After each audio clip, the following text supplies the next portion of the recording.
በዓለም ላይ በነገራችሁ ላይ የመጀመሪያው የሚወደድ ሰው ክርስቶስ ነው። በዓለም ላይ በጣም ብዙ ጠላት ያለው ሰውም እሱ ነው። የሚያስደንቀው እሱ ነው። ክርስቶስ ጸጋ ያልሰጠው ሰው የለም። እዚህ ውስጥ ያለው ሰው በሙሉ በአጠቃላይ መክሊት አለው። አሁን ዛሬን የምነግራችሁ መክሊታችሁን ነው።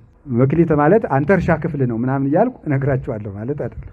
አሁን በርግጥ አሁን ዛሬ የምነግራችሁን ነገር ከያዛችሁት መክሊታችሁን ታውቁታላችሁ። ሰው ዝም ብሎ ሰነፍ አይደለ እየሮጠ ይመጣና ዝም ብሎ ከአንዱ መነኩሴ ከኔም ጭምር ሰው መስየው ነው አባ እንዲሁ መክሊቴን ንገር። ይሄንን ስትሰራ መክሊትህን ታውቃለህ። መጽሐፍ ቅዱስ ገንዘብ ነው። ሀብት ይሰጣችኋል፣ ጤና ይሰጣችኋል፣ አይምሮ ይሰጣችኋል። እናንተ ግን ገንዘብ ሲባል ሄደ በኤቲኤም የምታወጣው የተቆጠረ 10 ብር ነው የሚመስላችሁ። ሀብት እንዲኖራችሁ ጤና እንዲኖራችሁ ከፈልጋችሁ 10 ቃላትን መጠበቅ። ሰው ከኃጢአት ለመዳን ጽድቅን ለመስራት ብቸኛው ምርጫ ምን እንደሆነ ታውቃላችሁ? የሕግ ሁሉ ፍጻሜ ከኦሪት ዘፍጥረት ምዕራፍ 1 ቁጥር 1 እስከ ራዕየ ዮሐንስ ምዕራፍ 22 መጨረሻ ድረስ በንጹህ ልብ መዋደድ ነው።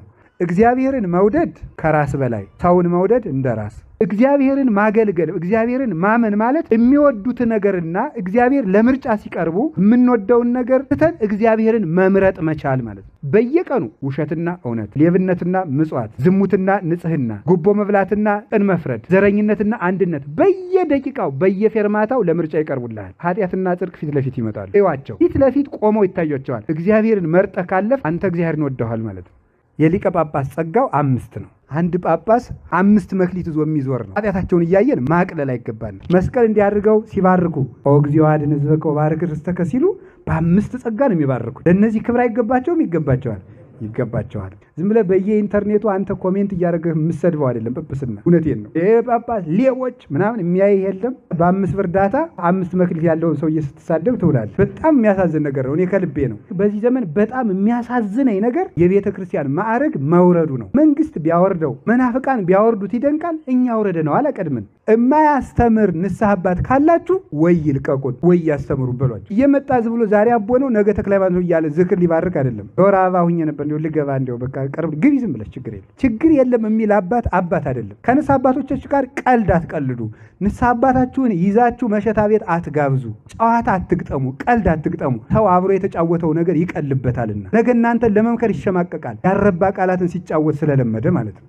ቅዱስ ሥጋውን ክቡር ደሙን የማይሰጥ ካህን ማለት መድኃኒት ሳይሰጥ ሕክምና አውርቶ የሚሰድ ሐኪም ማለት ነው። ወይም በጎችን እየጠበቀ ሳር የማያበላ ውሃ የማያጠጣ እረኛ ማለት ነው። የሚሰክር ሰው ዲቁና አይሰጠው በእውነቱ ማለት ነው። ዱላ የሚደባደብ ሰው የሚሳደብ ሰው ዲቁና አይሰጠው። ክርስቶስ ለፍርድ በመጣ ጊዜ ሰውን የሚጠይቀው በሌለው ነገር ሳይሆን ባለው ነገር ነው። ጫማ ሰፊ ከሆንክ በጫማ ሰፊነትህ ይጠይቃል። የባጃጅ ሹፌር ከሆንክ በባጃጅ ሹፌርነትህ ይጠይቃል። ፖሊስ ከሆንክ በፖሊስነትህ ይጠይቃል። በሌለህ ነገር አይ ቄስ ብትሆን ኑሮ፣ መነኩሴ ብትሆን ኑሮ፣ ባይታዊ ብትሆን ኑሮ፣ ዋሻ ብትቀመጥ ኑሮ አይጠይቅም። የተቀመጥክባት ቦታ እሷ መክሊትህ ናት። ሱቅ የምትሸጥ ከሆነ እሱ መድኃኒት የት ካለ ቾኩን ቀርሰ ክኒን አድርገህ ካልሸጥክበት፣ ቅቤ የሚሸጥ ሰው ሙዝ ካልቀላቀለበት፣ በተቀመጥክባት ቦታ ሰፍሮ መንግሥተ ሰማያትን ይሰጣቸዋል። ክርስቶስ አምላክ ነኝ ብሎ የተናገረበት አንድ መጽሐፍ አንቱ ይላል። ክርስቶስ ስለ ራሱ የተናገረ በቃሉና በተግባር ነው። በቃሉ እኔ የአብ ቃል ነኝ፣ የአብ ልጅ ነኝ፣ ከአብ ጋር ቅድምና የነበረኝ ነኝ፣ አብርሃም ሳይወለድ የነበርኩ ነኝ፣ ትንሣኤና ሕይወት ነኝ፣ እንዲህ ብሎ ይናገራል። በተግባር ደግሞ ሙታንን በቃሉ ይቀሰቅሳቸዋል። በቃሉ ከመዚህ የእግዚአብሔር እያለ እንደ ነቢያት ሳይሆን ራሱ ሕግ ሲሰራ እግዚአብሔር እንዲህ ብሏችኋል ብሎ እንደ ሙሴ ሳይሆን እኔ ግን እላችኋለሁ እያለ እንደ ባለስልጣን እንደ ጌትነቱ የሚያስተምር የባህሪ አምላክ ነው እሱ። ጴንጤ በሚወረውረው አንድ ጥቅስ እየተደናበራችሁ ሁልጊዜ ትልልቅ ትምህርት መማር ሲገባችሁ እናንተን ለመጠበቅ ለነሱ መልስ በመስጠት እኛም ተሰቃይተን መሞት። ሌላ ስንት ምስጢር መነገር ሲገባ ምን አንዱ እብድ መጥቶ ለታምረ ማርያም ስግደት አይገባም አለ። ሆ አለ ለሱ መልስ። የሆነ ቀን ደግሞ መጡና ደግሞ ገድለ ተክለ ሃይማኖት ስህተት አለበት ደግሞ ለሱ መልስ። ምክንያቱም ያለ የቤት ስራ እንዳንቀመጥ ነው። በሱ ህዝቡን ስናስረዳ ኧረ እባካችሁ ይሄ እንደዚህ ነው እመቤታችን መድኃኒት ትባላለች ምናምን 6 ወር፣ ገድለ ተክለ ሃይማኖት እንደዚህ ነው 6 ወር፣ ነገ ደግሞ ገድለ ክርስቶስ ሰምራ ይላል። እናንተም በምልአት ትምህርት ቢኖራችሁ እንደዚህ ያለውን ነገር መምህራን አልነበረም መልስ የሚሰጡት፣ ራሳችሁ ነበር መልስ የምትሰጡት። ትልልቅ ትምህርት እንድንማር አንብቡ፣ ማወቅ አለባችሁ። ያለ እውቀት አትኑሩ። ክርስትና ድንቁርና አይደለም። መጽሐፍ ቅዱስ የተጻፈው ለኛ ነው፣ የህይወታችን መዝገብ ነውና አነቡ።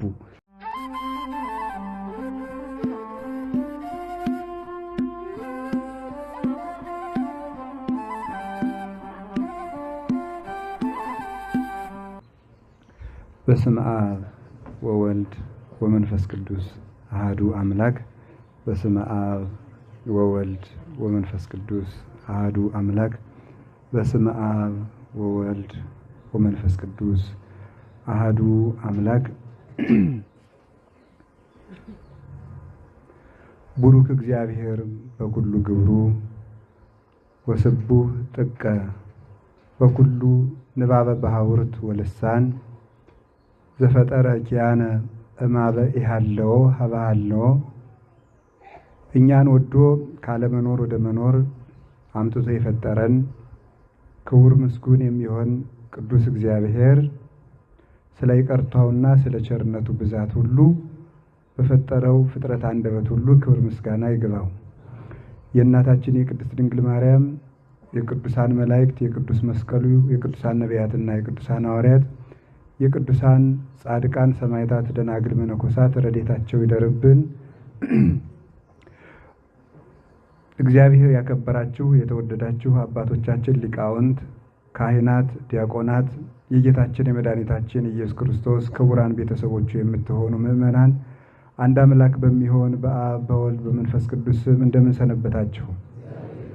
እንደምን አደራችሁ? እንደምን አረፈዳችሁ? ቸሮ አምላክ ኢየሱስ ክርስቶስ በይቅርታውና በቸርነቱ ብዛት ለዚህ ሰዓት ስላደረሰን ስሙ የተመሰገነ ይሁን። በመካከላችን ተገኝቶ እንዲያስተምረን ቅዱስ ፈቃዱ ይሁንልን። ዛሬ እንደሰማችሁት እንደምታውቁትም ጭምር ገብርኄር ይባላል።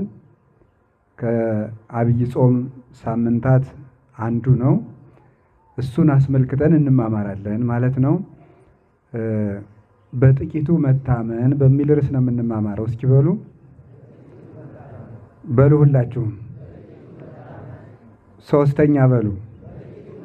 በጥቂቱ መታመን የማቴዎስ ወንጌል ምዕራፍ 25 ቁጥር 23 ላይ የምናገኘው ኃይለ ቃል ነው። ጌታችን መድኃኒታችን ኢየሱስ ክርስቶስ በመካከላችን ተገኝቶ እንዲያስተምረን በድጋሚ ቅዱስ ፈቃዱ ይሁንልን። ጌታችን መድኃኒታችን ኢየሱስ ክርስቶስ ያስተማረው ክፍል ነው።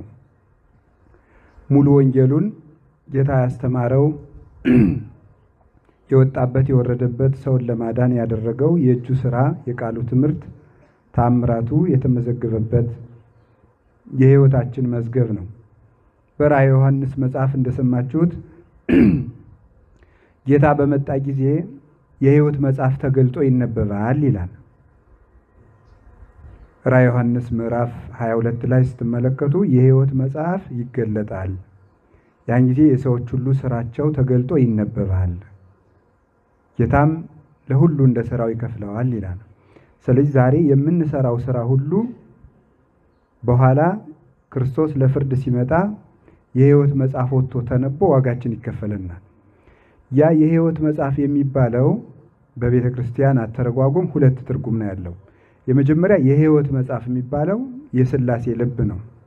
ስለዚህ የሕይወት መጽሐፍ ተገልጦ ይነበባል ማለት ሥላሴ ችለውት ታግሰውት የኖሩትን ነገር ሁሉ በፍርድ ጊዜ አውጥተው ለፍርድ ያቀርቡታል ማለት ነው። ዛሬ የሰረቅነውንም የዋሸነውንም የቀጠፍነውንም ሥላሴ በልባቸው ሰውረው ሳያጋልጡን ከሰው መሃል ሰው መስለን እንድንኖር እንድንቆም አድርገው ይኖራሉ። ያን ጊዜ ግን ይገለጣል። ሰጣይሁ ለኩሉ ክቡት፣ የተሰወረውን የምትገልጠው አንተ ነህ።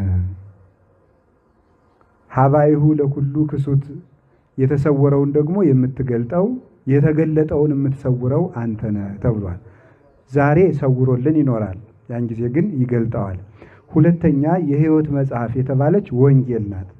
የሕይወት መጽሐፍ ያን ጊዜ የሕይወት መጽሐፍ ይነበባል፣ ለሁሉም እንደ ስራው ይከፈለዋል ማለት ዛሬ በዕለተ እሑድ በሰንበተ ክርስቲያን በየቤተ ጉባኤው ወይም በየቤተ ክርስቲያኑ መድረክ መምህራን ያስተማሩን ወንጌል ያን ጊዜ ለፍርድ ትቀርባለች ማለት ነው። ወንጌል የሕይወት መጽሐፍ ናት። ስለዚህ አንድ ሰው የሚከፈለው በወንጌል በሰራው መጠን ነው። የዚህ ዓለም ነገስታት የምድር ሕግ ይሰራሉ፣ የምድር ሕግ ያበጃሉ። በሰሩት ሕግ መጠን ክፉ ለሰራ ፍርድ ይሰጠዋል፣ በጎ ለሰራ ደግሞ ይፈረድለታል። ስለዚህ አሁን በዓለምም ታውቃላችሁ የፍትሐ ብሔር ሕግ፣ የወንጀለኛ መቅጫ ሕግ፣ የቤተሰብ ሕግ፣ የሰራተኛ